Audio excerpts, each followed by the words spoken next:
Hi, everyone. So in the past, I have had four special guests, and I talk about these specialist guests. And again, I have a specialist guest because it's again family. So Marie, for instances, was my guest, and now I have my brother on for today. We haven't really planned out how this is going to go. So as you know, ordinarily it's kind of like a journal cast where I read a journal and then I talk about it, talk around it, things like that. I don't have a journal. And so I'm going to write one based on what we talk about. I'm going to write one. And so I'll probably edit this because we don't really know exactly where we're going with this conversation because we thought it would be a cool idea. In reverse order. We're doing it in the reverse order. We thought it would be a cool idea, but we didn't really structure it. We each have a page of notes, and so you can see mine. This is where we're headed. Kind of a general outline. A general outline of things we plan to get to. So I'm going to occasionally look down at my page to see how far off track we've gotten, and I assume you'll do the same. I see a page of notes. But we haven't discussed it much. We lived some of this together, but we haven't discussed it much in preparation for this. But so you came to visit, and it's like Halloween, not quite Halloween, but Halloween season. It's October. It's October. But we carved pumpkins last night because you came with your daughter, and we thought this will be like a special thing.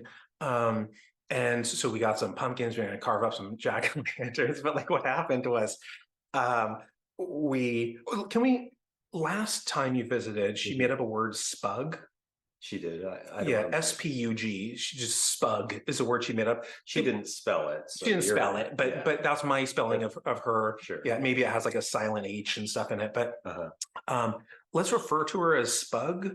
So that we're going to use people's names, but we'll use first names, and there's nothing unflattering that we would talk about anybody. Right. Yeah. And so we'll mention people's first names. We're not going to mention last names. If we do, I'll edit it out because at the end, I plan to edit in the journal. And maybe if we feel up to it, we can do like an outro music, like a song. So I started playing guitar because he played guitar. And so that was my inspiration. My dad played guitar. And so there's a long legacy of guitar players. And so that's the reason I started playing. I mean, you started with clarinet. I started with clarinet, which still exists somewhere, that clarinet. I haven't played. I never really understood that. I do I like know. clarinet better than brass. Brass. Me too. There's only one saxophonist that I've ever, aside from like Aaron Lum, who I adore, but no last names. Yeah. Oh, so we're carving pumpkins last night because we just thought it would be this nice thing to do with Spug. So Marie and I would have a pumpkin, and then you and Spug would have a pumpkin, and we start carving it. But then I put on that old Garfield Halloween special episode. Yeah. And Spug came over and just sat on the sofa and watched it. And then what it ended up being, which is entirely predictable. I just didn't predict it because as an uncle, it's not quite I'm not as astute with the mathematics of childhood predictions and stuff. And so you and I ended up carving pumpkins together for the first time since we were little kids. We're not going to share them. They're not. Yeah. But okay, so what we plan to talk about, and so there will be some editing. I'll edit in a journal reading. I'll edit in. Maybe we'll do a music, like an outro. We'll both play guitar and just film it like this, and maybe we'll have an outro. So I guess I'll start of where all of this came from, our introduction to video games. Like, I think we would walk by maybe an arcade and understand that existed, or pinball or something like that you'd see somewhere. So this idea of electronic gaming was not a foreign concept. Were we going to talk about Dad's system? Yeah. Okay. So because my memory isn't very clear on this, and I don't remember if we even knew of that or played it before the babysitter's house? That's a good point. So you once referred to it as the thing in the basement, and which is the perfect, because I don't know what it was. I mean, yeah, we attempted to look it up and figure out what the gaming system was, and we still aren't sure. we aren't sure. So as viewers might know, depending on the type of person watching this, there's the ColecoVision, there's the Intellivision, there's the Fairchild Channel F. Now, obviously, there's some Atari, consoles. I don't remember which one we thought it was most likely to be, but we have not consulted our dad. I did. Oh, you did? So there's a journal. Okay, I did not know You didn't that. know this. Yeah. Mhm. So there was a journal reading, I think maybe it was number 59 or something like that, where I talk about going to Safeway. And I encounter an angry grocer working with the bean sprouts. And on that trip, Mhm. it was Marie, Dad, and me. We drove into West Salem to go for a walk. Sure. We walked by the old Salem house, Mhm. and I brought it up Okay. because I wanted memory. What So better this was time? after our last This is conversation. after our conversation about it. Yeah. So And we talked about maybe asking him together, Right. like, you know what, if there's an answer that's going to be maybe reliable or sort of parallel neuronal firing where a context helps remember details, Sure. whether it's a smell or a sight or a neighborhood, I thought that would be a good time to ask. Now, did you have any of the those systems Pictures? in mind or anything? No, So you I just just asked him cold. Yeah. And at first we didn't know if it was his because we got that there was stuff in the house We when don't we even moved know in. where it came from. We don't know where Yeah. it came from. And maybe It wasn't mom's. it wasn't mom's. We know that. Why Dad didn't? He said it was his. He's like, oh no, He that did. was mine. Okay. He said, and then Like I don't even remember that television at all. it was probably one of those huge wood. Wasn't that like 1,000-pound TV down there? One of those I don't huge know. wood ones. I don't think it was quite as extensive in that regard As the den, which was definitely one of the like 1,000-pound. It's like a world's strongest man. When the things they carry and stuff, that would qualify in a contest, I think, for those tournaments. Right, where there's a lot more structure around the television than actual television. It was probably like a 27-inch something. It has doors that open and then slide into the console. Yeah. So maybe our introduction to video games was playing the thing in the basement. Could have been. So he did cop up to it being his. But he didn't. He had no idea. And I asked, could it maybe have been like the Magnavox Odyssey? I don't know, never heard of it. Could it be like a ColecoVision or something like that? That doesn't ring any bells. I mean, there's no bells rung with names of things. But that's understandable because that must have been.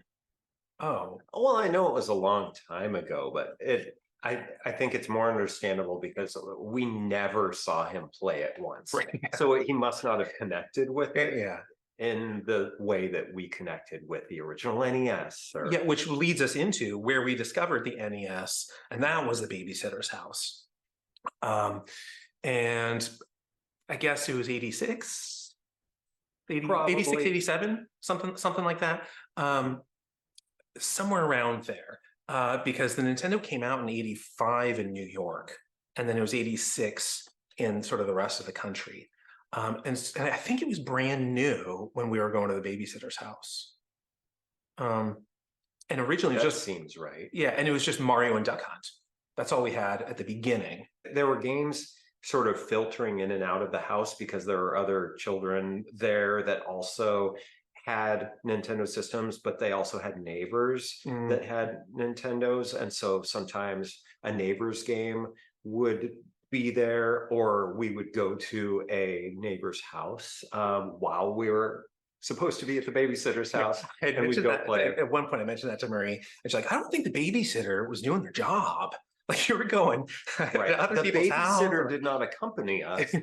Right. So yeah, a little bit of a loose relationship there. But no, so I thought of several things that may have been owned by the babysitters at the onset of arrival of of at the point of discovery they were that we might have different. I'm we're not sure. likely to have different. I don't memories have of any these kind things. of timeline. Okay. There. I remember a know bunch if of you wanna- specific games. Yeah, I remember. I just remember Mario and Duck Hunt first, and then I remember all these other games.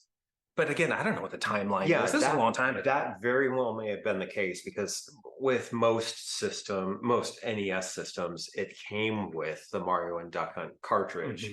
Mhm. And then you would get other games along with it afterward. But yeah, I don't have any kind of timeline Yeah. in my head. Should we just go through the games we remember? But also, yeah, I think so. But also, like, we played, especially Super Mario Brothers. How much Duck Hunt can you So play? much. Once you get like right up to the camera or to the screen and do screen, that, the yeah. game loses its Appeal. Yeah. Yeah, we did play Super Mario Brothers a ton at not just at the babysitter's house, but when we got our own system later in '87 or whenever that was. We continued to play it a lot too. I do remember playing Hogan's Alley Me at too. some point. Yeah. And I don't remember if that was at the babysitter's house. Okay. No, I remember that one being there because we lost interest in DuckTales. Duck Hunt. Yeah. We lost We'll come back interest to in Duck Hunt. But Hogan's Alley, I mean, because that one, it wasn't just shoot the bird. It was. I don't think I ever owned Hogan's Alley. I think I do. Okay. It's in the house. I remember playing in it. It was really fun, but I think I got it later in life. Yeah, I don't think I ever played your copy of it, brought it in. But then there's the other light gun game, Gumshoe. We played that so much. Yeah. My recollection is that we played, we beat that. We beat it. I don't know that I was the one holding the controller. I think you beat it. Yeah, and then it starts over and they're bullet bills instead of like, I remember the bullet bills better than what's in the actual game before you beat it. I think you'll also remember Pitfall. Yes. More than me. I noted that one too. We did play that one at the babysitters. From what I remembered, and so you confirm that. So I'm pretty sure that is because where we played it. We would get to the moving face, and that was weird. That was so. I mean, the exploration, discovery. Yeah, what do you do? And it was. Oh, did you get to the part with the moving face? That game was like not linear. It was not. It was weird. It was really. You know what it was? It was like a primitive or a precursor to Metroidvania genre. You know, like Castlevania 2 and Metroid, where you go through an area and then you return to that area with a new power up or something like that, some ability to make more use of an area. So it was kind of like a Metroidvania game, where it's this non-linear platformer. And I mean, that was a primitive game in its graphics, and it's like you're falling and you just. We had no idea how far in the game we got at the babysitter's house. I eventually beat it when I was had a sick day, and I just was laying in bed playing it, and then all of a sudden the game ended. So apparently I beat it, but I don't know what I did to win. But it just ended at one point. And we can come back to this theme later, but those games, you know, whether it's Mario, it's Pitfall, whatever it is, these old games. They weren't really about beating them. It was about how far you get. Because the endings were so stupid in most of these games. The endings were just like unspectacular, anticlimactic. I mean, inconsequential. Yeah. But I definitely remember River City Ransom. I think there was Double Dragon 2, and there may have been one other. Okay. Which is funny because it was one time I went over there. So I went over there one time also. And the one time I went there, it was Adventure Island. And what's funny is like, so I was trying to think of where we encountered that. Yeah, Robert was in my grade, and I went over to hang out with Robert, and Mike was in your grade. But like Mike and I stayed up all night playing it for some reason. Robert fell asleep, and Mike and I stayed up all night playing. I mean, we didn't go to sleep, and we just played Adventure Island all night. And I think we beat it. I don't think so. Maybe not that day. I'm saying that because I tried really hard. We're going to come back to Game Genie later, but I tried playing it with Game Genie, giving myself an advantage, and I couldn't get past like level 7 or something like that. 6 or 7. So we'll come back to this idea of difficulty. my recollection, which may be wrong, because we're going to remember things differently. If you're thinking about a 30-year-old memory or longer ago, there's going to be differences in, how we've stored things, and we conflate it with something else. Maybe I'm confusing it with something else or whatever. But I do love the idea of Adventure Island. You're on a skateboard in the jungle. That alone should be hard. Yeah, Okay. difficulty level. So the difficulty level, Extreme. yeah, if we were to put that situation in real life, that would be just as hard as the game itself. But then while we were at the babysitter's house, the one game that is my favorite from that era that they ended up getting must have been right when it came out, because we weren't at that babysitter for all that long. A couple of years, I think. Yeah. Was Simon's Quest. That they had Castlevania 2. I thought I remembered them getting that. Yeah, and I mean, me especially, but I think everyone there, we would just, you and I were both really into it, and trying to figure out all these just gibberish clues that were in the game. That somebody would say something to you, and without really any context. No context, and it doesn't mean anything, and so and somehow we figured everything out though. And we didn't beat it at the babysitter's house. You beat it first in the den. Mom and Dad were sitting there, and that's when you beat Dracula. We were in the den. What about Contra? I feel like we played that first at the babysitter's house. That sounds right. I don't know that it was theirs, but I feel like that's where we first encountered it. Sounds right. Yeah. I also played that in a previous journal. I talked about where I got Dragon Quest 1, Jason's house, from Jason, whatever. I didn't get from his house. I didn't like steal it from his house. From him. You gave him like a baggie full of change. Like nickels, yeah. Random coin. And then I got Dragon Quest 1. But I think at his house I also played Contra, but we'd already encountered it somewhere else. But yeah, Contra. I'm pretty sure it was the babysitter's. Pretty sure. Karnov, definitely babysitters. Yes, but it was not their game. Karnov was Kyle's. So he lived up the street, the kind of the other direction from John. Yeah, that was a weird Russian fat man game. Yeah. Even like the jumps are weird, and when you're falling. I don't think we got very far. Yeah, I do not remember. I don't think we played it that long. I feel like I bought a copy for myself at some point and then still didn't play it very much. Yeah. Enough to get it wasn't that good of a game. It was interesting. I kind of wish they would make a Karnov too. Or like a sequel. Maybe they did, and I'm unfamiliar with it, but to carry on the legacy, but actually make it good. Because Karnov is a great word. Sure. The title, I mean, that's great. It looks like I'm getting a package. And the character is clever. Maybe there would be socio-cultural sensitivities that would have to be updated. I don't remember the original game that well, but I feel like that's a legacy that could be revived. Sure. Karnov. All right. Some other ones, Kid Icarus. I'm pretty sure we first played at the babysitter's house. I don't remember playing it anywhere else. Yeah. But I am pretty confident we first played that at the babysitter's house. You recently played through it. I played through it on the Switch. Beat it. Yeah. Yeah.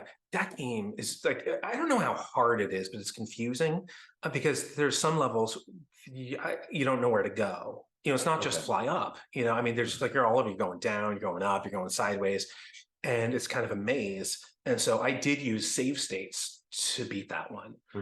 And so I doubt I would have beaten it without the save states on that one. Because I was playing it without, and like, this is like hard and whatever. And I would rather just give myself a checkpoint. And then eventually I had to give myself more checkpoints because I was getting lost and I didn't know where to go. It's like, all right, I'm going to go this way, but if this isn't the right way, I'm just going to warp back with my save state and explore a different direction. But Kid Icarus, I did end up buying, and maybe we'll talk about this later, our collections and stuff, but from that corrupt movie place at the bottom of Glen Creek. I don't remember the name of Scott worked. Scott worked there. Yeah. I went in there maybe twice. I used to hang out in there because of Scott. So I just hang out at the desk. Yeah. That's not where we rented our games from. There was a rental place at the other side of the bottom of the hill. The other side of the bottom of the hill, yeah. Rygar was another one of the babysitters. Oh, I don't I remember think that you have one a at all. shield that goes kind of far when you throw it, and Rygar is another great word, and it could be revived. There was like an overworld map, and there was a side-scrolling action platformer. I think better than Karnov, but it wasn't good enough to see a series of sequels like most of these. I guess that's what series means is people. Sure. What about the first Teenage Mutant Ninja Turtles? Was that there or was that Luis? That's probably, oh man, I don't know, because I remember playing at Elliot's house a lot. Okay. Because I remember sitting at Elliot's house and going through that water level of like you're getting zapped all the time, and getting frustrated but excited and jumping along the roof. So I have exact scenes of the game in mind, and even sort of sitting like crisscross. Brian might have had it too. also. So Because yeah. Make Man 2 and Teenage Mutant Ninja Turtles, everyone had those games. I mean, I don't think we had them. Right. But everyone sort of had those, and so you encounter them in a lot of places. And I don't remember where we were introduced to those. Rescue Rangers. Oh, was that Corey? That doesn't sound familiar to me. Okay, where what would you have a familiar? I feel like it was at the babysitter's house when we first encountered that game. So I don't like games that are based on a cartoon or something, because the cartoon's obviously better. There's better graphics and animation and story. You know what? Stuff. We're sort of like we can get to making our way into Friends games, though too. And like, speaking of Corey, I think Corey had Tiny Toon Adventures. He did. I remember borrowing that when the TV was in my room. When the Nintendo was in my room. Actually really good based on a cartoon. Based on a cartoon. And so some of these are. Rescue Rangers was pretty good. That was a really good game. And I do remember playing Rescue Rangers in Mom and Dad's room. I don't know when I remember playing it at our house. At the Salem house. I don't remember when the Nintendo was in different destinations, because I have specific memories of playing in your room. I have specific memories of playing in my room. Sometimes I think it was in Mom and Dad's room because they didn't want us playing us so much. Probably. And so they moved it into their room. And so, I have specific memories in each different room that associate with different games. But I remember playing Tiny Toon Adventures in my room, and we were borrowing it from Corey. Okay. Yeah. That's my memory. That was my memory of it. So for our viewers, if our memory is the same, if it's aligned, that's indicative that it's the truth. If we remember different things, who knows, what the truth is. All right. Bigfoot. I forgot about that game. Blurry forest monster. But it's like the big wheeled monster truck. Yeah. I think we played that initially at the babysitters too. Okay. And they didn't have an NES Advantage, so you couldn't do the wheels. Right. To go faster. So it was impossible basically without that, or it felt impossible. We got that game later and had an NES Advantage. Yeah, and you were much better at it than I was at Bigfoot, but we did have fun playing it. That was one of the games we actually enjoyed. You could power up your truck, get bigger tires. Sort of RPG elements. Yeah, so that's kind of fun. You remember more about it than I do too. I remember the excitement. I remember the emotion of playing, the enjoyment, but I don't remember the specifics about gameplay. Okay, how about this game? Amagon. That was Luis. That was Luis? That's my recollection. Do you have a different memory? I didn't know where it came from. Okay. I'm confident it's Luis. Okay. I'm not positive. There's a difference. Luis lived across the street from us. Yeah. And he would always come over and ask if we could play. And oftentimes we could not for, I don't know why, but we could not. But he had an NES. Sometimes we would go over to his house and play Nintendo or listen to rap music with the strobe light on. Because that's what it's fun if you're a kid. In one of the earlier journals, I mentioned Luis and watching wrestling over there. And there was a black light in the back of the basement, and there was a strobe light in the front, like the two most irritating light forms that you can introduce to the human eyeball. And so it just enhances it augments tension. And so we play with the strobe light. Yeah, one of my first sleepovers was at Luis's house, and I can't remember if it was like a wrestling party, like if it was a pay-per-view WrestleMania or something like that. I remember don't one of remember those. watching it, but I remember staying over, and there were other kids there, and it was a different experience than I was anticipating, because some of the kids were a little bit more like of the troublemaker type than I was, and had already had developed or experienced like these sorts of things that I just didn't think of, whatever. So like putting toothpaste on people's faces while they're sleeping and stuff like that. I understand pranks. Like, oh, let's do a thing that nobody enjoys. Yeah. Why do I thought we were friends. Yeah. Why would you do this? Who would do this? Yeah. But Amagon, I have a strong recollection that it was Luis. Okay. That one came from. That I enjoyed playing that game. Okay, too. that's interesting. I don't have any other specific games from the babysitters, but I will say I feel like there may have been at least a couple other games that were like top down flying, like 1942, 1943 thing, or like a side scroller like Life Force or Gradius. Like that. Yeah. I feel this like there may have be some accurate memory of playing something like Luis that. Had I don't have any. the one that you reset like 13 Let's times. transition to Luis, because I remember some things from Luis as well. So the biggest one that I remember is Mike Tyson's Punch Out. That was we borrowed that from Luis for a couple of weeks. Yeah, and played it. Like, only it. I mean, I mean, that one especially, I so connected with it that, I mean, I would play it to like health compromising excess, where you sit and your eyes are destroyed at the end, and your blood pressure as a child is somehow bad. And like, that's the amount that I pled that game. Yeah, you're red in the face, and you're definitely not getting. You haven't eaten in 3 days. Yeah. You have neurological complications from sleep deprivation and nutritional deficits. I mean, that was the. But you're a child. But you're a child. You're resilient in a physical sense. Yeah, at least in that respect. So yeah, we borrowed that for a couple of weeks. We did play through it.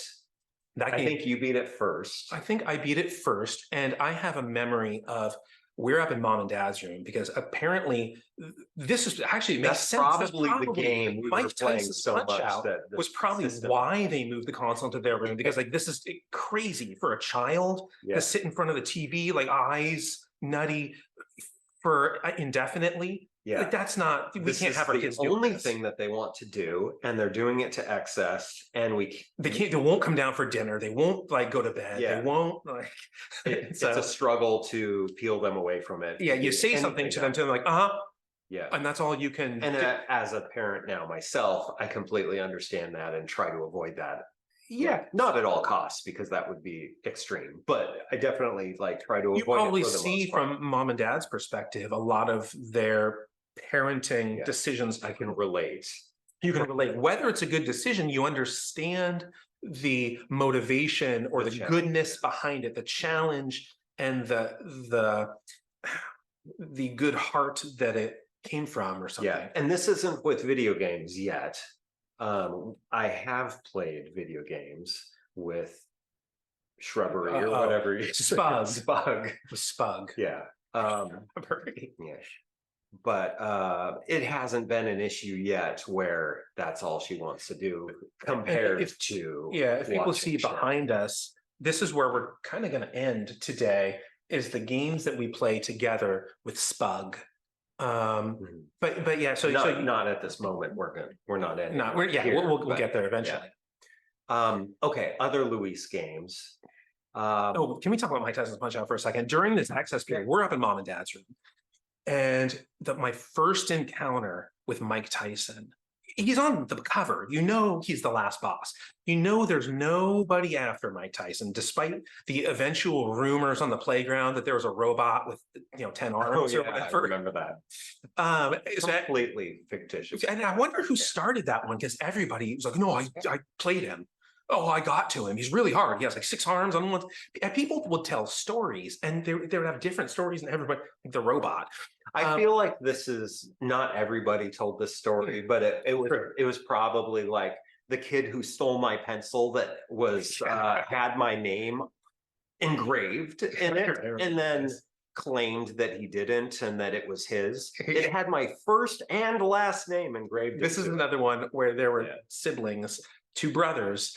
And the older brother was your age, the younger brother was my age, and we both had experiences. And they had like a Panasonic radio. I got that. Yeah, I still like him. I mean, I haven't talked to him in 20 years, but he was a intelligent, capable, maybe not kind, but funny and interesting person. What were we talking about? Punch Out. Punch Out. Yeah. So this is in the period of maybe the most excess. There are arguments when we get into Dragon Warrior about excesses. But Mike Tyson's Punch Out was one of my extreme excesses, and I was so amped up in mom and dad's room that when I got to Mike Tyson, I vomited. I threw up on the carpet. And I don't know that I cleaned it up right away. I think like I got to play this fight. You know, I can. Carpets come and go. Mike Tyson, this is a once in a lifetime opportunity. Right. And so my level of excitement induced vomiting on my first encounter with Mike Tyson. And so that's the kind of passion or emotion that I connected with that game and some others. And that's the kind of emotion you remember. You know, some people have unfortunate like PTSD and they can't forget like unpleasant, unfortunate emotions. Other people have these like, oh, it's Disneyland or it's some special thing that happened to them, but something very emotional. We connect with that, and those memories last. And vomiting upon my first encounter with Mike Tyson, that will be hard to forget. I had similar, I think, levels of what I would call anxiety playing Bond. Oh, because I wasn't very golden. Okay, yeah. I wasn't very good at it, and so someone would just like peek out from around a corner, and who's much better, and just like headshot, and I wouldn't even have time to react. You know, and it would just happen over and over again. And it was anxiety inducing. Physicality. Playing Rad Racer and like doing this. Where did we encounter Rad Racer? Rad Racer. I feel like I first encountered it at John's house up the street from the babysitters. The kid John. Then John was a temporary, and John was a migrate. But there's, you know, you get older and you reflect on some people's upbringing, and you wonder if maybe they had it harder. And I think John is one of those people where that's where I learned a bunch of cuss words that I didn't pronounce right.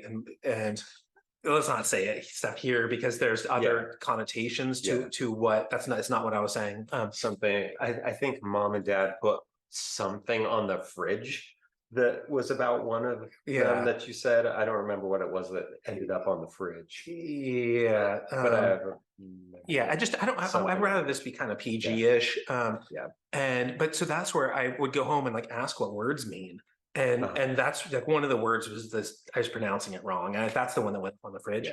But so you had this older brother who was obviously a troublemaker. And what the game that he wanted to play was not on Nintendo. It was throwing pine cones at each other. He should have been a pitcher. He could throw those things hard. The mic probably didn't pick up that noise. I remember the other Andy got nailed in the eye by a pine cone at the babysitter's house. I don't know. It might have been me. Okay. I have remorse. Possibly me. Yeah. If regret is feeling like I wish things that you didn't do, I regret not going on more travel or whatever. And remorse is you regret things that you did do. I do have remorse for like throwing things at people and stuff, and none of the pine cones, because I don't think I like hit anybody. I don't think I was like accurate with them then. But John, like you'd go into his house.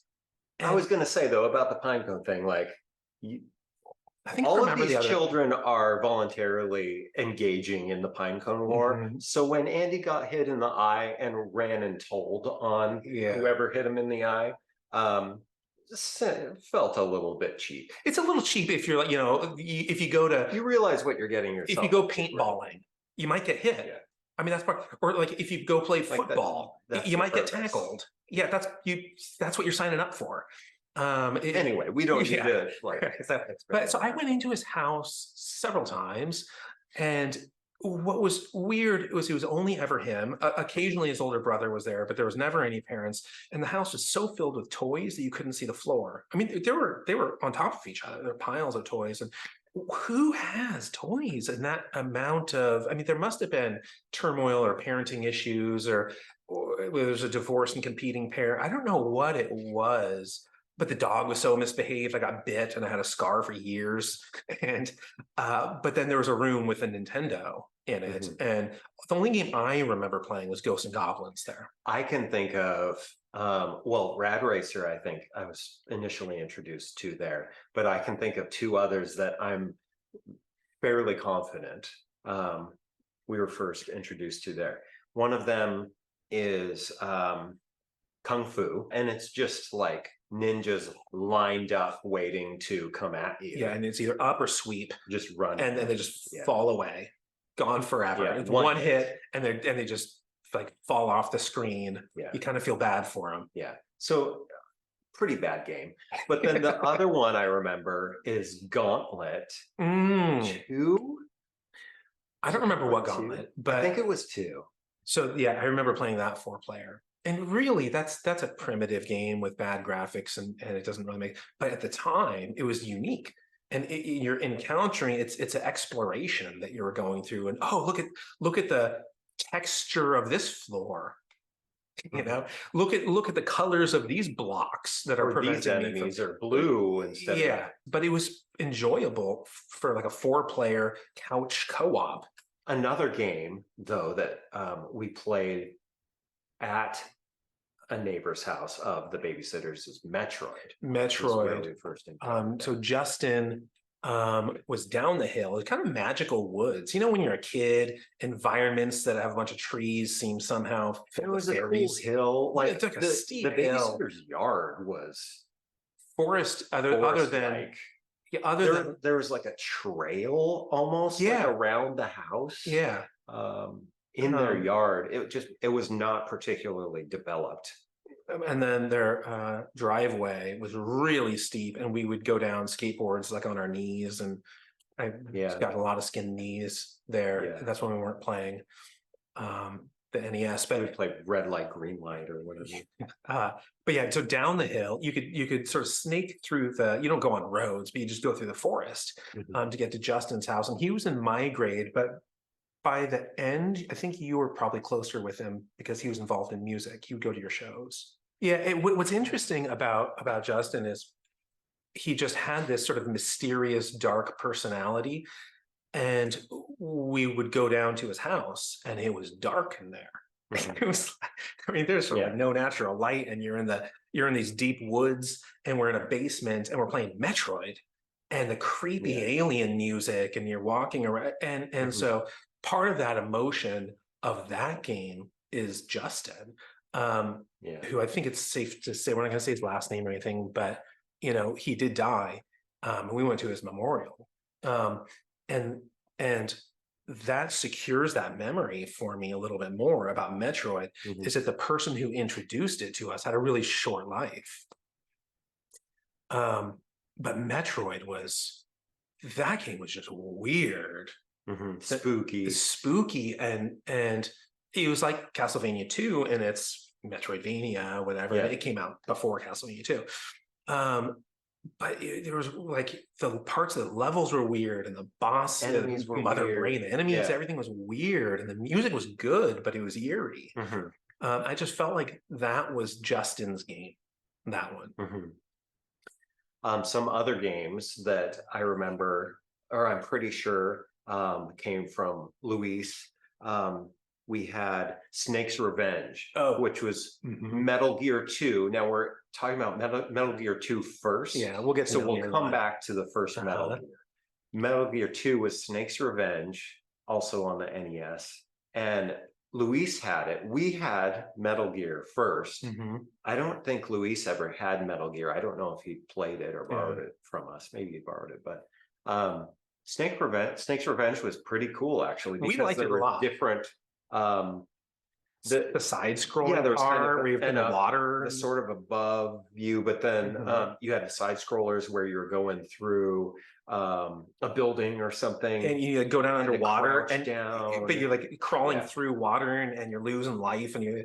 But then there's the dark section where I think bombs are falling from enemy planes or whatever it is, but you can't actually see anything. There are those The tram that the comes tram. down. Oh yeah. Do you remember in Yeah. Snake's Revenge there's a tram? Yeah, And that's I think just like somehow that. there's like enemies That's on funny. the tram. Yeah, so I do remember actually with Snake's Revenge, I used to, I had a Walkman. What, it's a Cassette player. cassette player. I don't know that everybody would know what that is, but and I would record Simon's Quest and Snake's Revenge. There was a song from the music from Snake's Revenge, and I'd walk up and down Halanitas Street listening to Snake's Revenge and Simon's Quest on my Walkman. And so I really liked the music in that game. Later, and we'll talk about the internet. A lot of people seem to not like that game, and they Snake's Revenge. Snake's Revenge. But that wasn't our experience. Our experience wasn't. We'll get to that topic later. There had to be a wrestling game because Luis really liked wrestling. He had the like Hulk Hogan pillow. I don't know if that's where we first encountered tag team wrestling. Probably. I'm sure the wrestling games are pretty much all Luis. Pretty confident that's the most rudimentary wrestling game that came out on the NES. You could either be Ricky Fighters or Strong Bad. Okay, I remember. There's no way I would have been able to come up with somehow that, but those became a meme and like worked their way into like a cartoon later or something. okay. I don't remember what it was. Maybe it was something on Adult Swim or something like that. But yeah, tag team wrestling. You can either be this team or that team. And if I remember right, you would lock arms and then cycle through the different moves. Oh, you could that's do right. Select one, but you had to do it really fast. I do remember that. I think there was a funny saying. Was it pro wrestling where it said "winner is you"? That was pro wrestling. Okay, which was something awesome game. Comparable with something like that with tag team. Yeah. So what you're saying about tag team wrestling is just neuronal connections that are filled with dust. That are firing, and like, oh, I do remember that. Luis may have had pro wrestling as well. He probably did. But that's what our cousin's house is. We definitely played tag team wrestling. I don't think we had it for very long. It's possible it was a rental or something. That's my memory of Luis's games. And of course, he lived across the street, so we had regular repeated interaction with him. He had a lot more games. We didn't have many games growing up. Right. We didn't own very many games, but we had relationships with people who had games. Borrow from friends. I think that's what people used to do. And we'll come back to that idea of how people used to engage. Bases Loaded 2. I played that for like, I don't know, 4 hours in one sitting for the first time. And it was like, wow, this game is really elaborate and difficult. Yeah. Like you had to, I don't know, it wasn't just timing the swing. You had to swoop down or like try to hit it high and time it right. And you reach out for it. And the players had different, they would go through. Yeah, slumps and kind of hot spells. Yeah. That game had so much realism. When we talk about the development of AI in video games, something like, we'll get to this later, like Dragon Quest or something, where, in number 2, your characters, the computers, your computer's controlling your characters and it's not good at it. Let me just cast chance every time. Stop. Do not ever do not do that. And then you get to like Dragon Quest 4 and the AI system is so much more sophisticated. Or if it's like a wrestling game and you're playing against a computer, how does the computer behave? And so the development of these AI systems, and Bases Loaded 2, that was really sophisticated. I mean, relative to everything that was out at the time, that was miles ahead. Now, it wasn't I would say it's my second most favorite baseball game. But I feel like Bases Loaded 2, like we'll talk about the other one. Bases Loaded 2, though, was so involved because like the players were so different from each other. Like it was still the same game and everything, but like batters would hit differently, pitchers would pitch differently. Yeah. You'd have sidearm pitchers, like the physics of their movement was so different. It would be more difficult to hit from certain pitchers because they pitched completely differently.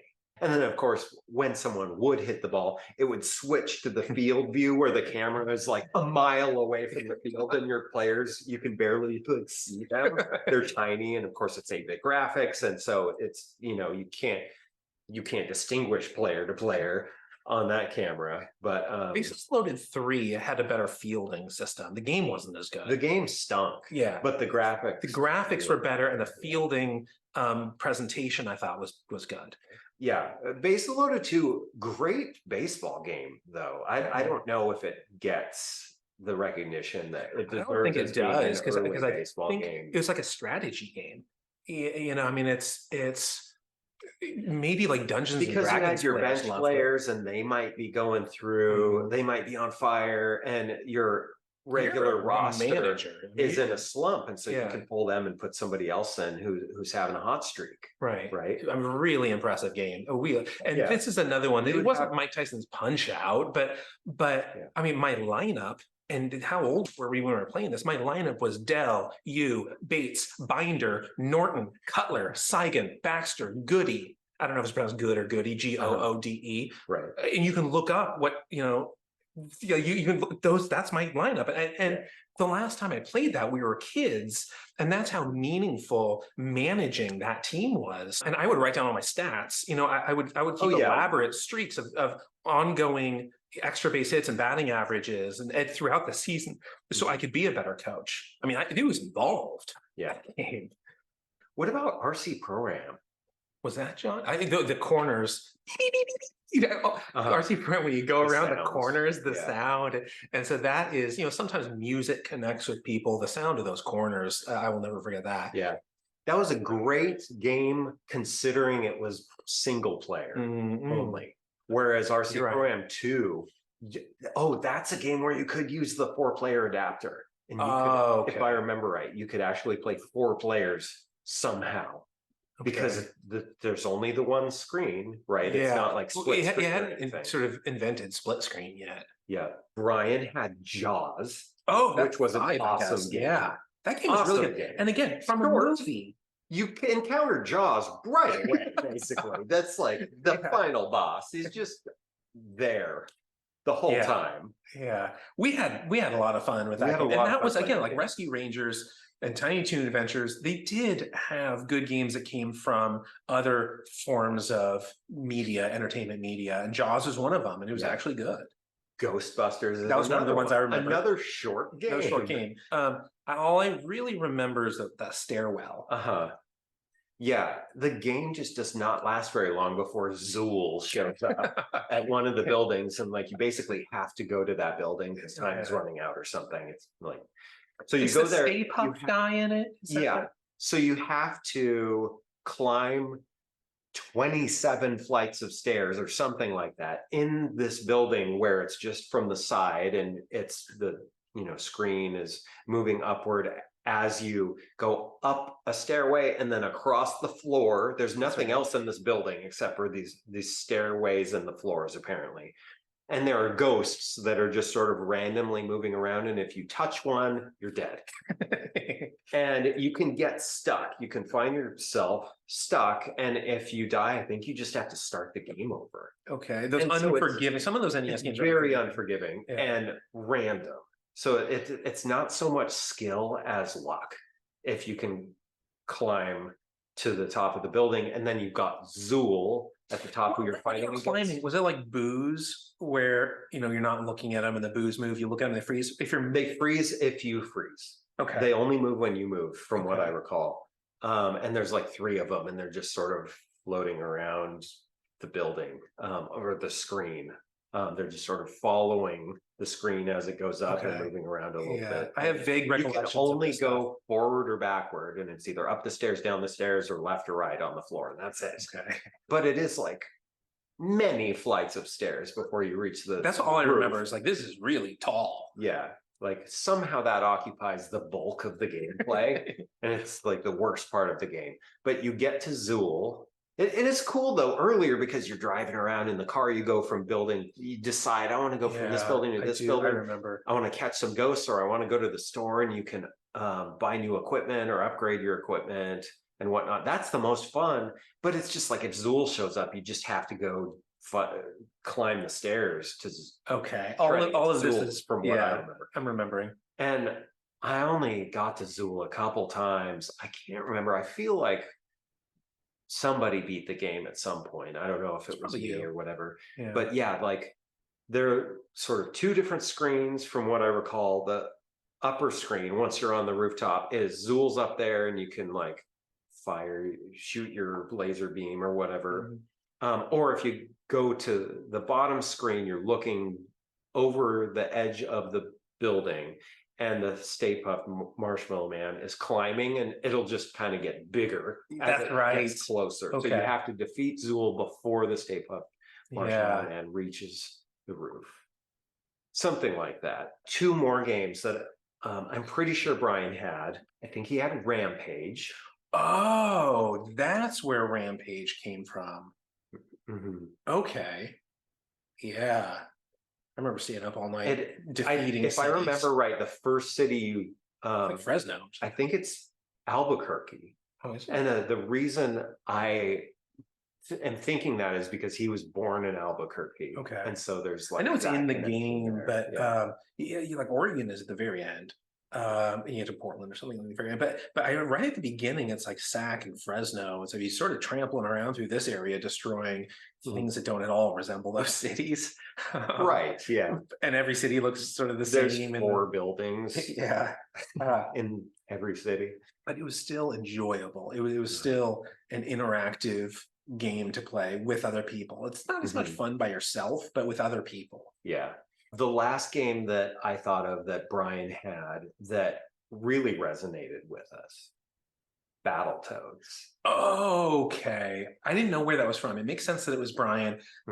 It's familiar now that it was from Brian, but yeah, you got that eventually, maybe from Brian or got it because of Brian. I don't know if we'll talk about difficulty later. I think one of us at least I got to the last boss, I think, at some point, but I don't remember actually beating it. But that's one of the games that's universally regarded as incredibly difficult that I thought was enjoyable and mostly fair. I think was that that difficult actually. Like I think it's the 3rd level where you ride that little scooter thing, and you have to go on jumps and it just keeps speeding up and you're whooshing. There were difficult parts in that level. Yeah. And the descent, sometimes there's difficult, just about tricky moments. Memorizing. Yeah, that's what it was. It was memorizing a pattern. The timing. Oh, Brian had Tetris. Okay. I remember playing Tetris over there. We never got it, I don't think, but who didn't like Tetris? Yeah. I mean, it was just, you play it on the calculator, you play it wherever. It wasn't a game that you connect with emotionally because it's just a puzzle. There's no story, there's no characters, there's no world that you inhabit. You just move around blocks. But the music was better. Oh, that was good. Versions. Oh, okay, certain versions. That song, really good. Do you have any other friend memories of games? Nothing that comes to mind or that I noted, but we have some other like family experiences. So the cousins we have talked about, pro wrestling, and baseball stars. Yeah. I don't remember the other games. Yeah. Favorite, you had teased that there was one other baseball game that we liked more. Baseball Stars. Just amazing game, immersive. It's an RPG and it's SNK.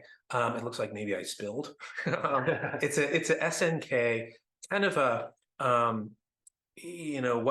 like arcade-like graphical presentation. I didn't like Baseball Stars 2 at all.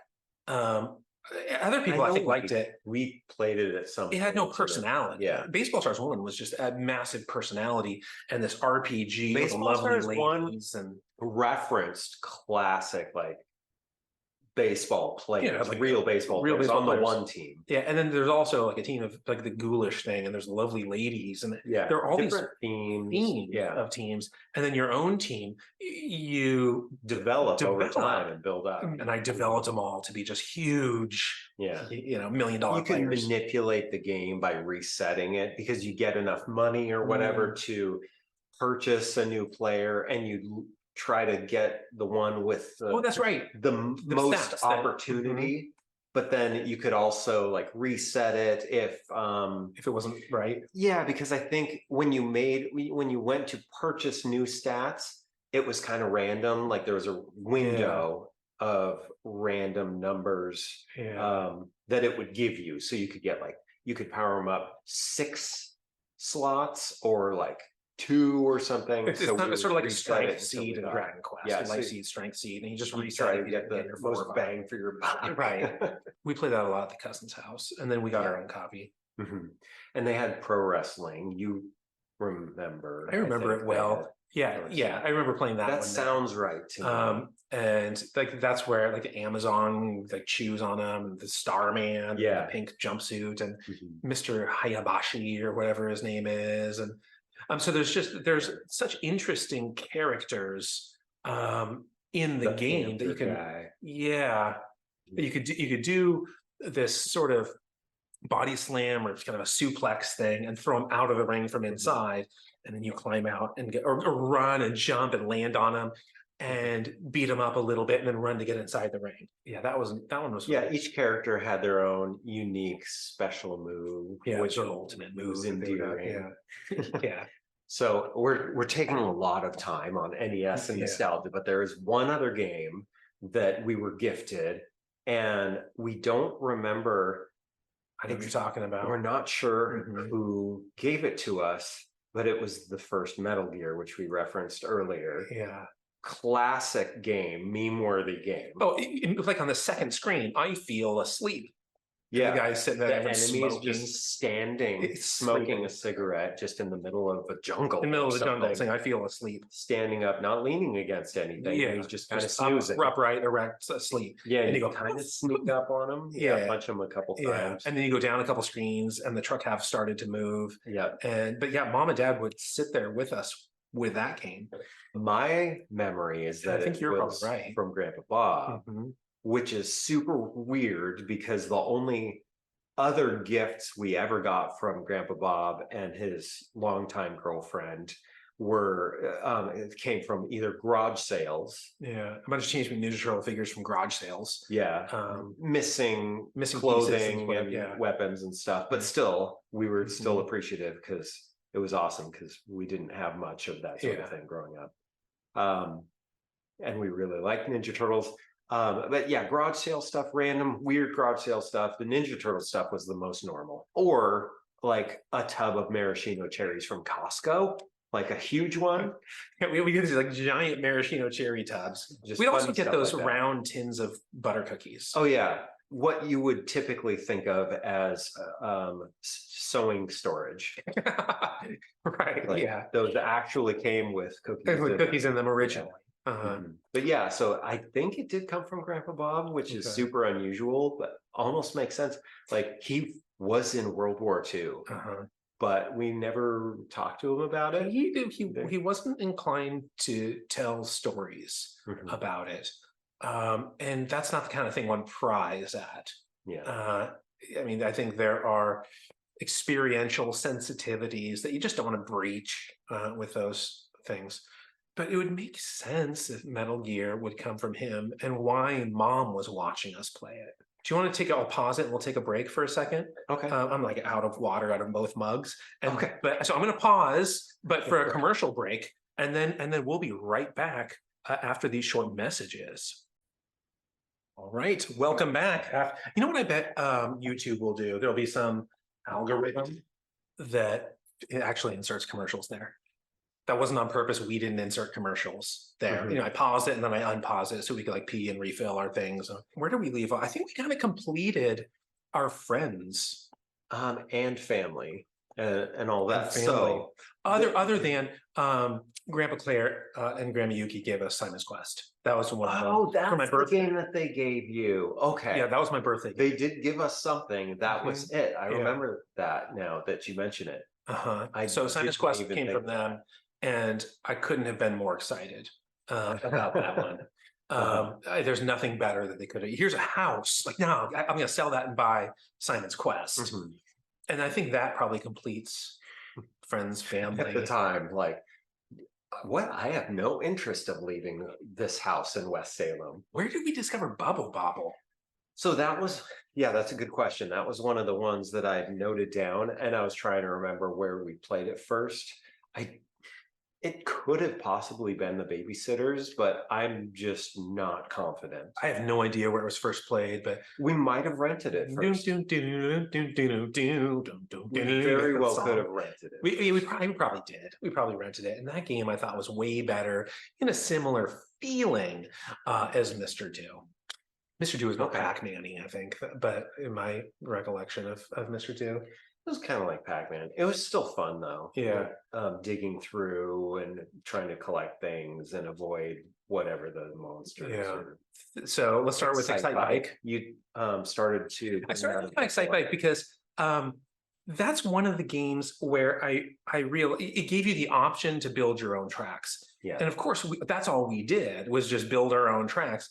Yeah. But later in life, I came to appreciate the professionals, invention rather than the amateurs. Like, oh, let's see if an amateur kid can make a cool level. I now would rather have a curated experience by a seasoned veteran who's like, here's how a good level is designed. And I would rather enjoy their creation than create my own thing within their constructs or whatever. When we were kids, we would try to like stump each other. Yeah, we would building courses. I'm going to throw in this stupid thing in a random spot to try to. So yeah, the two-player try my course. Yeah, but we did make a cool track. You must have discovered it. Yeah, where things were spaced out quite a bit, and it was those particular jumps, those little ramps that are this tall. 45-degree TV, 45-degree angle, and the power-up speed. Yeah, just discovered if you go over those jumps and just hold forward the whole time, except for at the last second push backward, because if you were holding forward when you landed, if your bike was tilted all the way forward when you landed, you would wreck and go off the course and have to run back to your bike. But if you tipped it slightly back as you landed, and you kept doing that over those jumps over and over, your bike would speed up and speed up and speed up until your engine sounded like it was at an idle. An idle or like an electric car. Yeah, but you were going faster than ever and you would jump higher. You would actually start jumping up through the top of the screen and come up back through the bottom. And if you did that high enough, you would land again on the course and wreck. But you could leap the screen, come out the bottom, and hit the track, and it was just silent. I mean, it just went. I mean, you could hear it rumbling again. It was like idling, just barely rumbling, but everything, just the sound just dropped out, and you were going really fast and leaping up through the top of the screen. Yeah. So yeah, we just discovered that through you, I think, manipulating a course and just fiddling with it. And then another one, baseball. Coming back to the original baseball. Yeah. Another, like, this was literally an accident where it was like frustration with the game or trying to jerk the controller to get something. Like when I talked about Teenage Mutant Ninja Turtles and like doing this as you're playing, it's like stuff like that.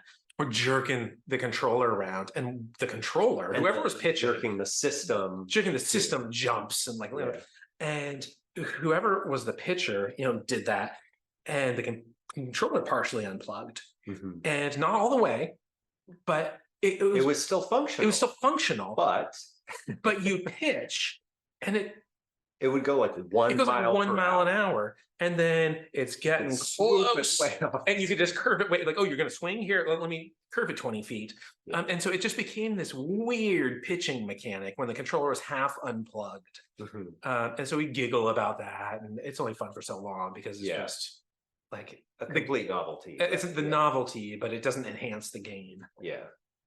Doesn't add to the game. The game is immediately way worse, but it's funny and and the excitement of for that 1 minute And super bizarre. Yeah, and super like bizarre. why is the ball still afloat? Right. Right. It's a 1 mile an hour pitches. Yeah. And then Metal Gear, we never beat Supercomputer because when you enter the screen, I was just pushing right. Mhm. I don't know why, but I was just holding right on the D-pad. Walked past it. And it just skip the screen. You go in and just skips the screen and goes to the last boss. And so Supercomputer, I didn't even know to this day, I have no idea how to beat Supercomputer because I've never tried. There's Because got to be a YouTube walkthrough. yeah, We'll have to look that up. but if you're just pushing right when you go into that screen, it skips it and goes to the last boss. So we did beat that game. Was that Metal Gear or Snake's Revenge? Metal Gear 1? Yeah, the Okay. first one. But I think, back then, using the community for updates and borrowing games and comparing how far you got, because when I talk about the ends of these games where I am unimpressed when I get to the end. But again, that's not really the purpose. These games, a lot of these games are difficult.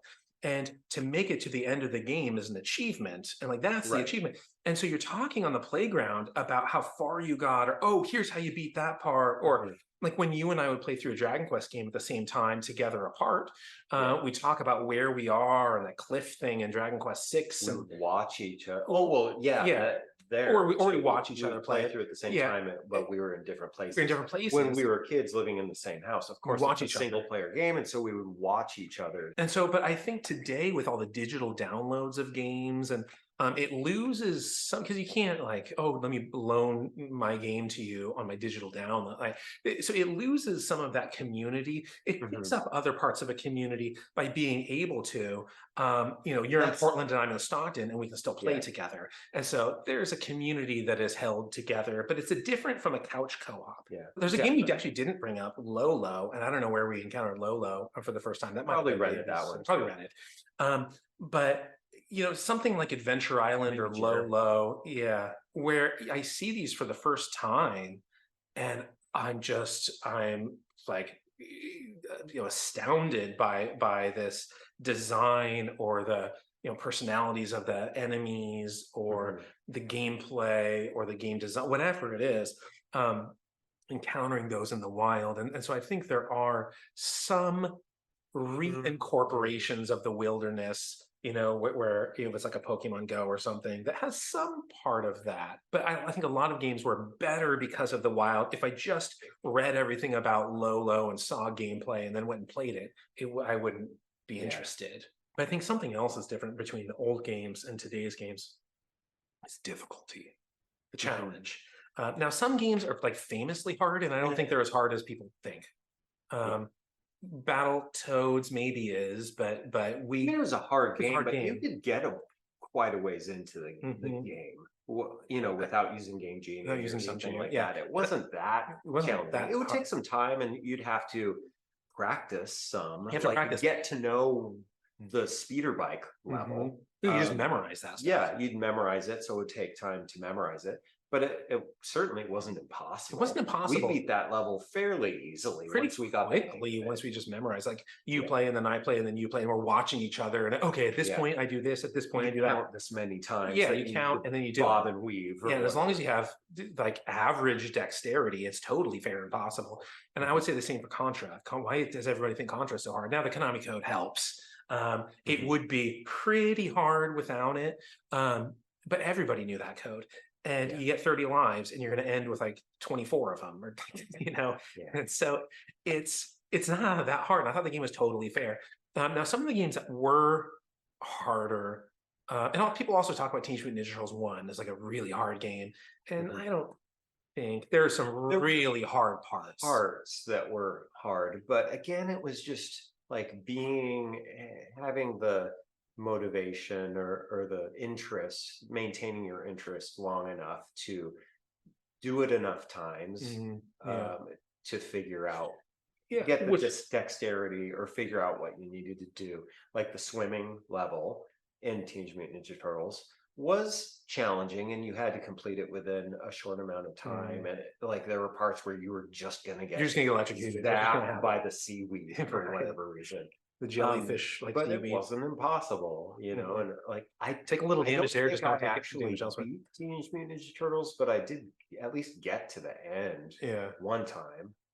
Um, I don't it remember if wasn't I the beat it, best but we did get it. game. Yeah. It wasn't. Yeah, I didn't It's really like that one as certainly much. not the best Teenage Mutant Ninja Turtles game. I am nostalgic about aspects of it because it's the original and playing it as a kid and experiencing those things for the first time. So there's nostalgia there for it. Some of those people probably just didn't enjoy the game as And much so as they some other rail games, so on they it for just how hard it was. they didn't put as much time into it, and so they lean more on The oh, game it's is difficult, hard. But no, yeah. you just didn't enjoy it as much, and so you didn't commit to it like Right. you've committed to other games. And I think there's something important about that where most people didn't have all the games, you just had a few. And you're a little kid, you don't have a job, you don't have family commitments, you don't have, there aren't all these, scheduled things in the day. You have a lot of time and you don't feel bad about yourself if you spend that time playing video games. And so you just practice that one level over and over and over. And like, what would you be doing otherwise? What would you be doing not otherwise? much opportunity cost. And and so if you play Rad Racer or Battletoads, I'm not saying Rad Racer is hard or whatever, but like Teenage Mutant Ninja Turtle, Ninja Gaiden, something like that's one that everyone says is really hard. But you just play it over and over and over and over, and until you're perfect at it. You sort of go through with a damage-free run, and now you could still do that. But why would you? You have a job and you're a parent. But again, some of these, they just like, oh, this game's impossible. It's famous for being impossible. And like Contra, the sequels I thought were harder. The Super Nintendo and Hardcore was the Sega Genesis one. I thought those were harder than the original. But you don't really hear people talking about it. They just talk about these like 10 or so games that are just like famous, Ghosts and Goblins, things like that are like famously hard. But most of them, I don't think they're unfair. That said, with the difficulty, I think that's valuable because it teaches kids persistence or something. It's sort of fortitude. When we paused to go on commercial break, we talked about education, the value of education. It's not really what you learn in the classes, and nobody cares that you took. If you list on your resume, I took this class and that class, and like nobody really cares. They just see that you spent 4 years or however many, whatever your degree is, committed to something, and there was follow through. And at this point, if I'm interviewing somebody, I'd want to like give them like Mega Man 1 or Ninja Gaiden or something and say like, okay, I want to see you complete it. You have a week. I want to see you complete it. No cheats, whatever. And on the original hardware, you're not no save states, nothing like that. And of course, all of these are possible to beat in a week. Playing these games was an enjoyable activity in the way that like eating candy is an enjoyable activity. But this was like eating candy that teaches you about nutrition. This is an activity that teaches you about persistence and the value of hard work. And if you keep at it, you do succeed. You do beat it. For some games, yeah. But now I feel like a lot of games are just candy that teaches you to crave candy. Yeah, it's just addiction. They're just trying to get people addicted to keep really putting in those quarters. Yeah, especially for some games. Yeah, for some games. Because maybe I can see that more for like larger production games because they probably have some data to draw on. Yeah, Candy Crush Saga and Farmville and stuff like that are sort of constantly being updated to steer their game development. But there are also a lot of like independent games. Yeah, the independents are really interesting. Those ones now. Many of them are. So you may not have so much of that with the independent game manufacturers, producers, but I can see how like being extremely data driven, I can understand why they would want to do why they would do it, because it's a business, but it doesn't feel emotional. It doesn't feel like it has heart. Can we talk about the speed runs and stuff now? Okay. I've sort of gotten the rest of my thoughts off my chest on that. These speed runs, it's almost like the 4 minute mile, like Roger Bannister in the 4 minute mile with Super Mario Bros. 1. But Mario World, somebody, I think maybe you sent that to me, of somebody figured out how to beat it 3 minutes in like under a minute. Like, and the people who figure this stuff out, and these are like for Mario 1, it's interesting to watch people do some particular levels. Now, some levels are just simple, just run and jump and run and jump, and then the level's over. Yeah. But some of them are pixel perfect, Yeah. several moves that are down to a pixel in what you need to do, Yeah. and people accomplish it. Turning on the right pixel, On the right air, and pixel and jumping and doing something like it's in a very, very advanced version of getting to Minus World. mm-hmm. We would do that reverse jump over and over and over for a minute and a half or whatever, and then finally get it right. These are, I'm going to go through the entire level. There's like 3 pixel perfect things I need to do. Yeah. And we weren't, that Minus World isn't pixel perfect. And that's just like, there's a range. And even that was hard. And so these speedrunners, these are talented people. I mean, man, this is impressive skill. And for a while, I used to think like, why didn't they do something that contributes to society more? I mean, this was a thought that I used to have. And that's fair. Yeah, why did they're so skilled, and I mean, they can just dissect like the genetic code of the game to figure out every glitch. So much work, and there's so much skill and dexterity, you know, and curiosity. They're so curious to sort of unfold every crease in this game and figure everything out, and just the manual dexterity. Like, imagine that would be a researcher, something like a diagnostician with the curiosity and the need to outperform yourself, or like a surgeon with the dexterity, because there's no surgeon who's as dexterous as a speedrunner. It's not pixel perfect. Surgery isn't pixel perfect. I mean, there's like computerized surgery, but and they don't practice every day for 4 hours, one specific cut. Incision. Okay, I'm going to practice this single incision for 4 hours a day for the next 6 weeks. And then I'll practice another incision for 4 hours. Like, nobody does that. Until you're operating at the cellular level. Until you're like operating at cellular level, why would anybody do that? And so I think it's probably, and I'm not saying this is a fact, but it seems self-evident that these video game players have more hand-eye coordination, sort of dexterity with their digits than surgeons. In a narrow sense. Yeah. Than these surgeons have. I was like, why are they surgeons? But then I realized they would probably be terrible surgeons because they wouldn't be interested in it. They're so good at this because they're so fascinated and curious, and why are they doing this? They love it. That's why they're doing it. It's not for the esteem. It's not for the money. It's not for the social rank, and maybe there's a little bit, but to be the best, you know. I could do that. See somebody else do it. Now I could do that, and maybe I could do better. I guess there's imagine doing better. Yeah, so there's a type of esteem, but it's like social esteem, where you're like sitting at the dinner table and meeting people. And what do you do for a living? You know, like, well, I play video games fast. You know, but there's a type of cultural celebration that's assigned to particular professions, and it doesn't seem to. It doesn't have the same status. It doesn't have the same status. I guess that's what I'm getting at. Yeah. But I don't think they care about that, and I think a lot of people. I know a lot of people. You know, I work in education, and I see the reasons people pursue graduate terminal degrees and their stated reasons, and then you dig a little bit and you get to the real reasons, and they just want. It's usually money, it's social esteem. You know, they like, like, why do you want to be a doctor? And what it comes down to is they don't want to do doctoring. They want to tell people they're a doctor. Yeah, they're not picturing themselves on call, sleeping at the hospital. They're picturing themselves telling people, what do you do for a living? Oh, I'm a neurosurgeon. And that's, and these aren't good reasons to go into something. The speedrunners went into it out of pure passion, and it shows, and there's a ton of talent.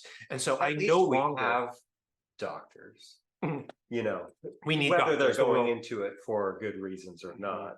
Yeah, the world does need doctors, whatever the reason. That's something, you know, that we're going to always, if we wouldn't have them otherwise need. Yeah. Moving beyond, do you have any more commentary on that? I don't think so. Okay, so there came a time. Okay, so my earliest memory. Of course, I have images in my memory of the Portland house. I have 2 static images of the Portland house. Yeah. That's not. I wouldn't call that a memory. That's just an image that I have in my mind. I have some static images of the Salem house, but my first fully formed memory. I don't know how old I am, and it doesn't really matter. Sure. But I'm in the den, And what I mean fully formed memory is I know the thought process in my head. I know the emotions I was feeling. It's not just an Okay. image of something. This is Yeah. the thinking pattern that I can recall. I'm in the den. Mom and dad are on the other side of the room by the like closet that had Monopoly in it or whatever. Okay. And I'm by the sliding glass door. I think you're nowhere to be found. You're up in your room or something. I'm playing with a toy truck, like a fire truck.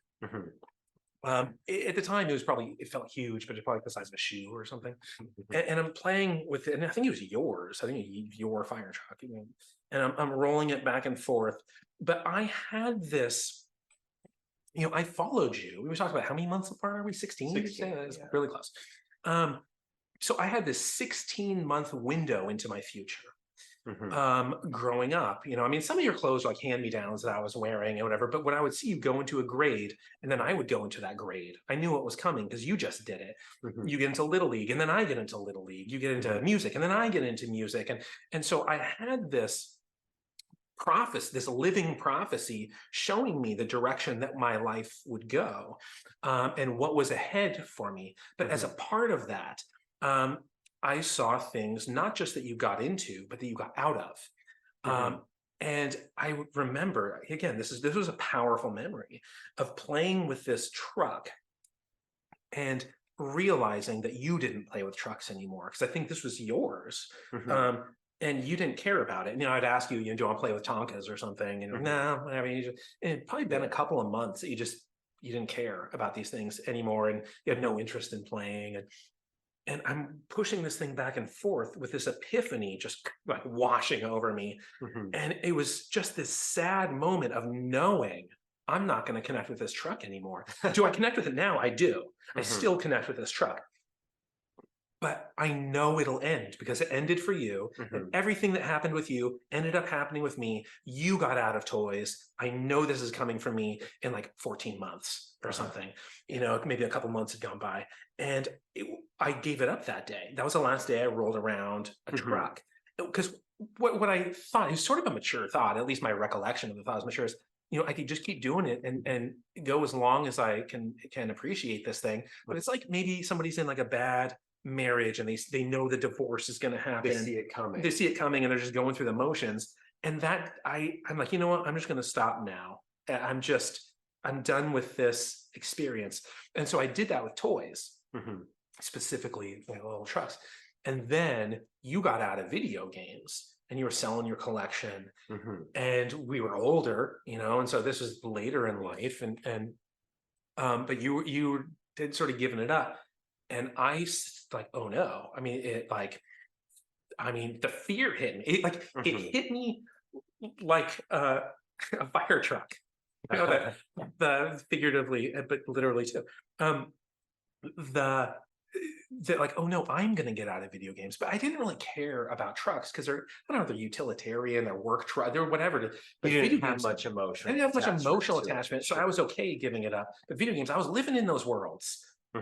I mean, Hyrule and Alfgard and the Mushroom King. It was hard for me too, but a lot of it was, okay, there's so many systems now. I haven't kept up, but I also don't want to have this much stuff because by the time I sold my NES games, I had 2 NES systems. Like I had one as a backup for whatever reason. I had approximately 100 games. Because I was early 20s and had, I could, I mean, I wasn't budgeting responsibly, but I had more income to spend on making poor decisions or good decisions or what have you, and so I did end up, granted, most of them were used. I had purchased them used, so they were cheaper, either eBay purchases and whatnot. But I had invested a lot into accumulating that stuff. And it was just like, well, at the time I moved somewhat frequently too. And do I really want to pack this stuff around with me? And it was, a lot of the games were more valuable at that time. So like selling the Dragon Warrior games and other games too, it could get quite a bit of money for them, and it's just like I can't continue to commit this much time to this hobby. I just have better things to do. At the time, I was going around the time I sold it, I was sort of at an impasse in my own life where I was trying to play in bands and just hadn't had much luck with that. I could have approached it differently and maybe had more success. But just the people that I ended up playing music with weren't that committed to it. They weren't that consistent and whatnot. And it really didn't seem like something I could succeed at on my own. And I had decided I was going to go back to school, and I just couldn't justify putting that much time into video games anymore. So it wasn't that I wanted to be done with it, but it was just, it's going to be easier for me to move forward if I don't have all of this around anymore, enticing me to spend my time in a way that just isn't very productive. So I saw that happen, and there came a time where I sold about half my collection. I kept all the stuff that I truly cherished, really, except for one. Punch Out. I sold I sold a factory sealed Mike Tyson's Punch Out for $500. And I needed the money. I didn't have the money and I needed it. And so I sold my factory sealed Mike Tyson's Punch Out for $500. But I had to sell, some of my collection. I figured out, because if I sold that, I could keep a lot of other stuff. Because I'm like, okay, what can I part with to get as much money as I need? And so I went through this sort of one thing or several other things. And so I'm like, you know what? I can keep more of this stuff if I sell this one thing. But when you got out of video games, I saw this future. It was almost like an eviction notice was like posted on my door. And I have, X amount of time to sort of pay my back rent or whatever. And so I'm like, I started collecting more games. I'm like, okay, I gotta like up the ante here. And get harder to get out. Harder to get out of it. And I imagine this is, a lot of people will do like mission trips and stuff like this, because it really secures their own commitment to go, oh, I put so much into this. It just really has to mean something in my own life, not just the houses I built or whatever the mission is. It really ups their own ante. And so that's what I did with video games, is I really increased so I couldn't get out. And that's when I bought some of like factory sealed games. Maybe it was around that time. Actually, I must have already had many of them, but really trying to complete, because I bought those pretty early, but trying to complete my collection of Nintendo, of Super Nintendo, things like that. So if nothing else, you would have that achievement. But then, so I ended up getting out of it. And the last game I played, and you never played this one, and we'll even talk more about this in our Dragon Quest one, is Dragon Quest 9. Because that came out on a Game Boy. And like, I didn't get the only Dragon Quest game I ever got for any of the Game Boy or its subsequent systems along those lines is Dragon Quest Monsters. Yeah. You played through that. It's a complete. You started it before me, but then you got me into it too, and so I played. Yeah, I played that a lot. None of the other Game Boy, any of those other similar systems. I mean, I had like a maxed out. I think his name was Dark Dream. Sort of like the final boss guy in that game. I had him all maxed out, and so I did play that a lot. We used to play against each other in fights. But so I got out of it. The last game I played was Dragon Quest 9 on Game Boy. I played that in Connecticut. As soon as I beat it, I just got too busy. I was too busy, and I was sort of living in the real world. I was in school and kind of working full time as a way to pay for school. And so I got out of it for years until the Nintendo Switch, and really until when Dragon Quest 11 came out on the Switch. I'm like, you know what? I am going to do this again. And I bought Mario, Zelda, and Dragon Quest 11. And then some time went by, and I met Marie. You tried to talk me into getting Dragon Quest 11. I got it for you for Christmas, but not the system. So what do you do with it? Yeah, and I couldn't justify purchasing the system for a while until I figured out that I had some points saved up at work that I could use to exchange those for Best Buy gift cards, which I then they were like $50 gift cards. I got several of them to purchase a Switch for Yeah. myself. But then, yeah, and then like Marie is into games, and that, but like, okay, now we can do two-player things. too. So it's not just those three anymore. It's not It's just not just Mario, you on Zelda, your Dragon own. Quest, me on my own. Let me see how this world has changed, and let me nostalgically go through these old worlds one more time. Now it's Marie is someone into else it. to share it with. Someone else to share, so we can start getting two-player games and stuff. And then along comes Spug, and and we now have this thing where we can kind of, You're in California and I'm in Portland, Oregon, but we can still connect. connect, and we just put our phone on speaker and we're just chatting while we're playing. And Spug's coming along in Mario Kart. Doesn't really get Mario Party quite yet. And Shredder's Revenge is okay. She's okay at it. Still doesn't quite get it. Yeah. We do all come of the on, fighting. Yeah, and she's she's like, kind come of get along me. for the rides. Yeah. But with Mario Kart, I mean, it's just fun to have, and she's going to get better and better and better. And especially if she's developing the dexterity at her age, I mean, she's going to be a master before too long. Why? Oh, there's Marie's home, which is probably a good time to and anyway, to wrap this up. We've been going on for a really long time, and Marie has returned.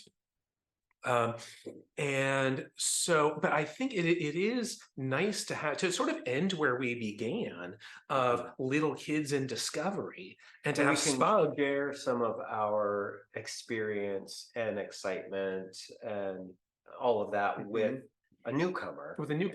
So I guess we'll end there, but what I may do is edit in a journal, and I may edit in us, like, we'll come up with maybe even split it into 2 episodes. Maybe we'll even split it into 2 episodes. I think commercial break or something. I don't know if we realize how long we've been going. Yeah. If Marie's already back.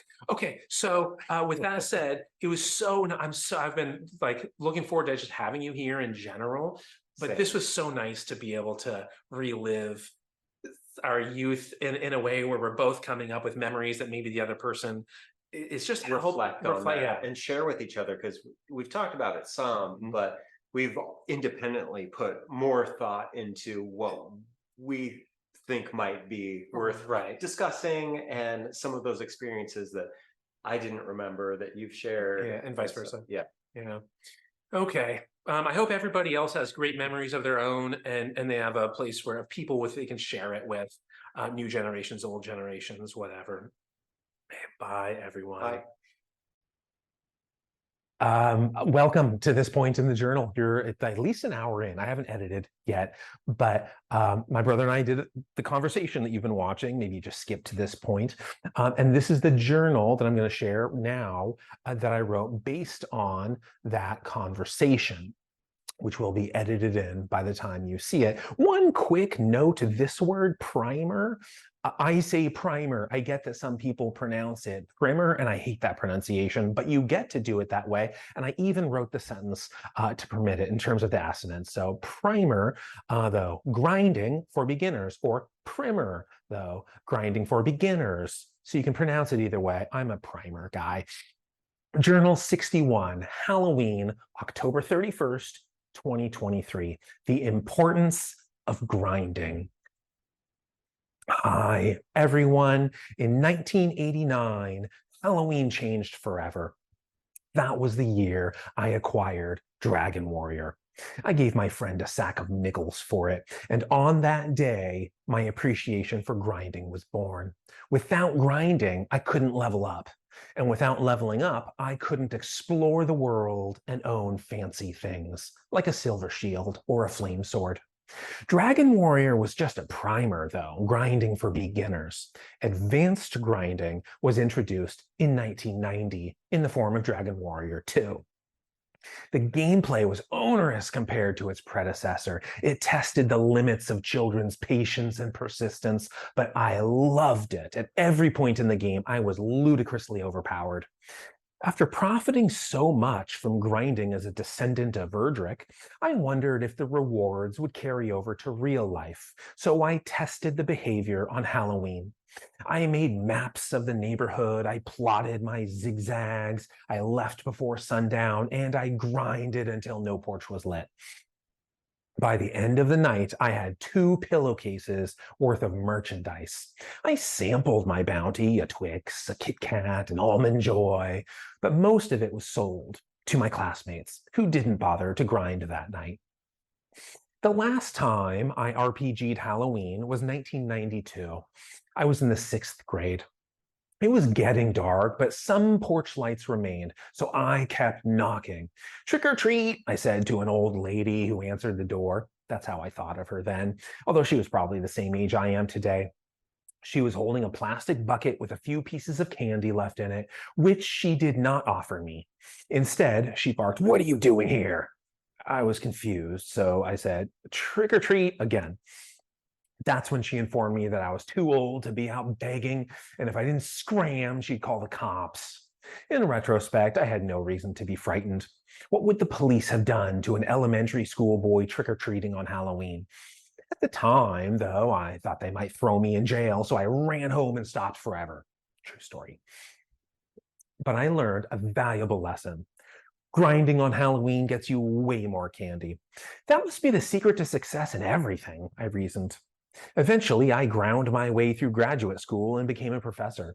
Around that time, I realized most people hate laboring through level ups in video games, and Dragon Warrior 2 was famously loathed for this reason. But to me, that's like complaining about Halloween. You mean I have to go door to door, door after door, over and over and on and on? Why can't someone just give me a huge sack of candy? Why do I have to go collect it one piece at a time? I might have a similar outlook if it weren't for my experiences in Aleph Guard, but I learned the truth early in life. Grinding is how you succeed in everything. Do you hope to become a talented musician? Grind like a luminary in Rhone. Would you like to develop skill in drawing or dancing or puppetry? Grind like a luminary in Rhone. Do you aspire to improve the quality of your writing and publish a book worth reading? Grind like a luminary in Rhone. Or perhaps your goal is to explore the world and own nice things. If you have rich parents, that's your birthright, but the rest of us have to grind. And the Dragon Warriors teach this lesson perfectly. Bettering oneself is the quest. Sure, you can save the world or whatever on the side, but your primary objective is to actualize your potential, see how far you can go. And that's true with life as well. It's not about the ending. While today's video games have completely eliminated the need to grind, life has not. And I suspect this has consequences on today's youth. That's why I'll be telling kids to scram this Halloween. Okay, that's the journal. I'm still going to chat about it because I think I can talk for hours about this, but I'll try to keep it to a minimum. I think difficulty in RPGs is a good thing. It's like I think about what's the biggest, greatest RPG of all time.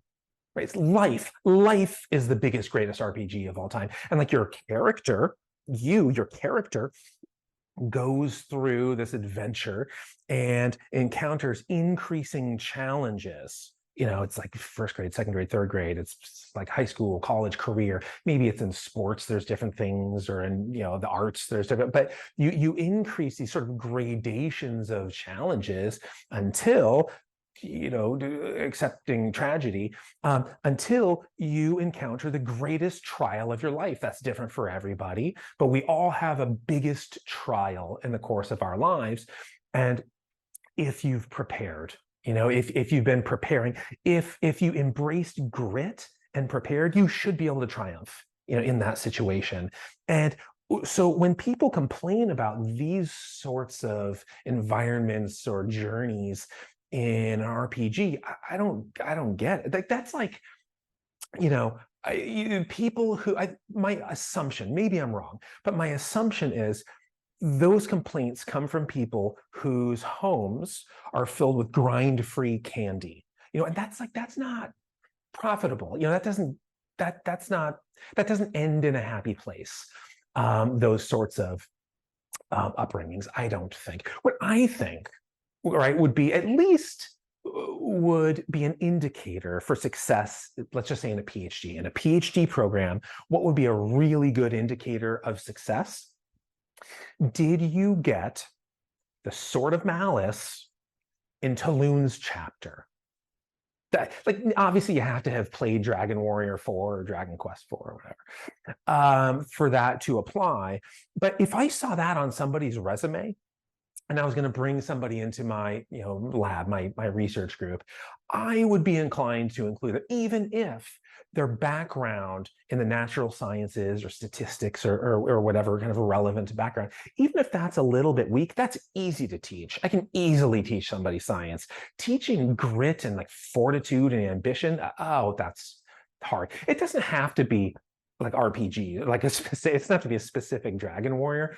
I could ask the question, did you beat Battletoads or Gradius, Kid Icarus, Castlevania 3? Everyone knows all the hard games. Did you beat one of those games? If the answer is yes, that shows a similar, that would work too on a resume for me. But like aside from the using that as sort of like a surrogate for the SATs, I don't think beating games is the point of playing them. I mean, like, you've seen the end credit. If you know old games that I'm talking about, you've seen the end credits. Like the best that you can hope for on the original Nintendo, at least, is like Bad Dudes. You get a hamburger with the president, which you actually don't. If you watch the ending of Bad Dudes, the president's like, let's get a burger, and he laughs at you, and you never have the burger, and that's as good as it gets. So it's not about seeing that. Like when you were a kid, maybe when you're an adult, but when you were a kid, and you go to a pool and you're at that pool with a bunch of friends, everybody does this. I mean, I did it like in my 30s. We all submerge, we go underwater, and we hold our breath for as long as we can.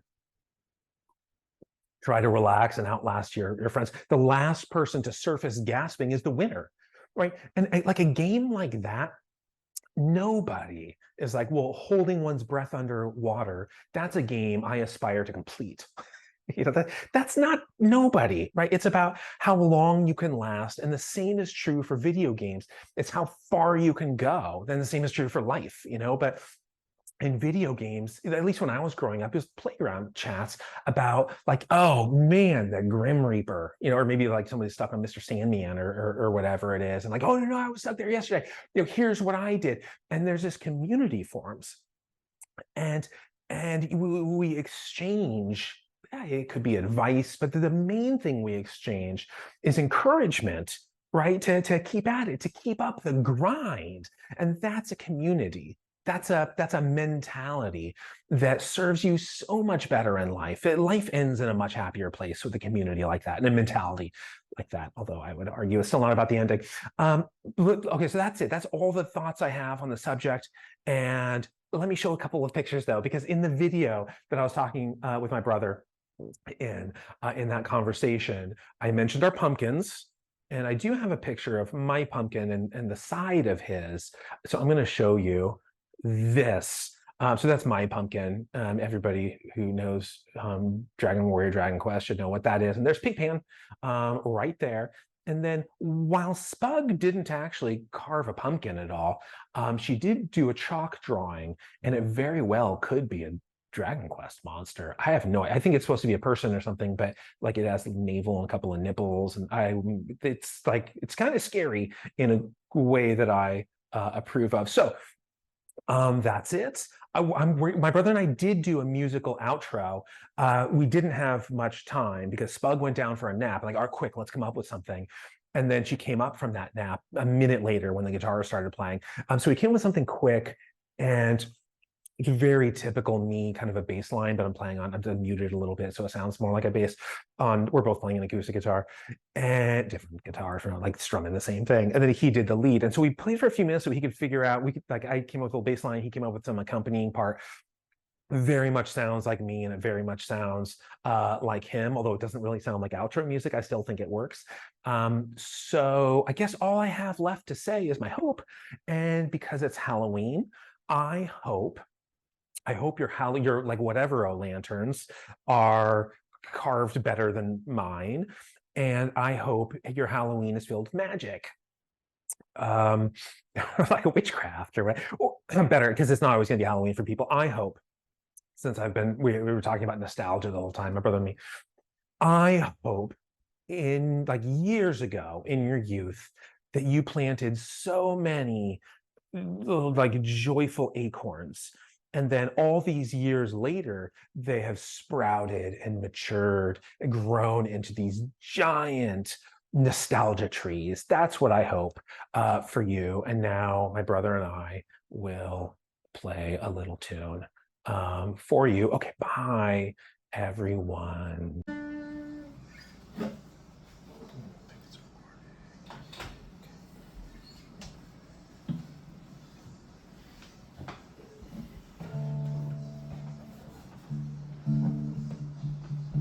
Just whatever.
That was good.